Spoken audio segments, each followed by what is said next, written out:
గురుగారి తదుపరి రాశి సింహరాశి. సింహరాశి వారికి ఏ విధంగా ఉంది 2025 సంవత్సరం? సో 2025 సంవత్సరం సింహరాశి వారికి ఎలా ఉంది అంటే, మఖ 1, 2, 3, 4 పాదాలు, పుబ్బ 1, 2, 3, 4 పాదాలు, ఉత్తర 1వ పాదము. ఈ సంవత్సరం వీళ్ళకి ఆదాయం 11, వ్యయం 11, రాజపూజ్యం 3, అవమానం 6. అర్థమైపోయి ఉంటుంది. సో 12 రాశుల్లో ఫస్ట్ రాశి చాలా దెబ్బలు తినబోతున్న రాశి, చాలా బ్యాడ్గా ఉన్న రాశి సింహరాశి. సింహరాశి జాతకులకు మరీ ముఖ్యంగా తల్లిదండ్రుల్లో ఒకళ్ళకి ఆరోగ్య భంగములు, లేదా తల్లి తరపు, తండ్రి తరపు, లేదా భర్త తరపు, భార్య తరపు వాళ్ళ సూతకం పట్టాల్సి రావచ్చు. అంటే తల్లి తరపు వాళ్ళు కానీ, తండ్రి తరపు వాళ్ళు కానీ, భార్య భర్త తరపు వాళ్ళు కానీ ఎవరైనా చనిపోయేటువంటి అవకాశం ఉంది. వాళ్ళ తరపున సూతకాన్ని పట్టాల్సినటువంటి పరిస్థితి సింహరాశి వాళ్ళకు వస్తుంది. సో సింహరాశి జాతకంలో సంతానానికి సంబంధించినటువంటి సమస్యలు ఉండే అవకాశం ఉంది. సింహరాశి వాళ్లకు స్నేహితుల వల్ల సమస్యలు ఉన్నాయి, నమ్మిన వాళ్ళు మోసం చేసే అవకాశాలు ఉన్నాయి, ఆర్థికంగా ఇబ్బందులు పడతారు. మరీ ముఖ్యంగా బాగా నమ్మినటువంటి వాళ్ళ వల్ల ఈ సంవత్సరం మోసపోయే అవకాశం ఉంది. కాబట్టి దయచేసి ఎవరికి అప్పులు ఇవ్వకండి. రక్త సంబంధికులైనా సరే, బయటి వాళ్ళైనా సరే, ఫ్రెండ్స్ అయినా సరే ఎవరికి డబ్బులు ఇవ్వకండి.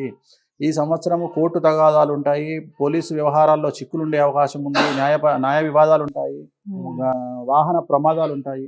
సో ఇలాంటి సమస్యలన్నీ ఈ సంవత్సరం కనిపిస్తూ ఉన్నాయి. స్త్రీలకు మరీ ముఖ్యంగా ప్రేమ వ్యవహారాలు బెడిసి కొట్టొచ్చు. భార్యాభర్తలు కలిసి ఉంటే గొడవలయ్యే, భార్యాభర్తలు విడిపోయే స్థాయికి తీవ్రమయ్యే అవకాశాలు ఉన్నాయి. వ్యాపారస్తులకు ఇన్కమ్ ట్యాక్స్, ఈడీలు లేదా ఇతర ట్యాక్స్ల వల్ల, గవర్నమెంట్ వ్యవహారాల వల్ల సమస్యలు ఉండే అవకాశం ఉంది. అలాగే గవర్నమెంట్ ఉద్యోగస్తులకు ఏసీబీ రైట్స్ అలాంటివి సమస్యలు కనిపిస్తూ ఉన్నాయి. సో మీరు ఏది మాట్లాడుకున్నా సింహరాశి వాళ్లకు నెగిటివ్గానే మాట్లాడాల్సిన పరిస్థితి ఈ సంవత్సరం గోచరిస్తూ ఉంది. సో జాతకం అలా కనిపిస్తుంది కాబట్టి ఖచ్చితంగా రెమెడీలు చేసుకోండి.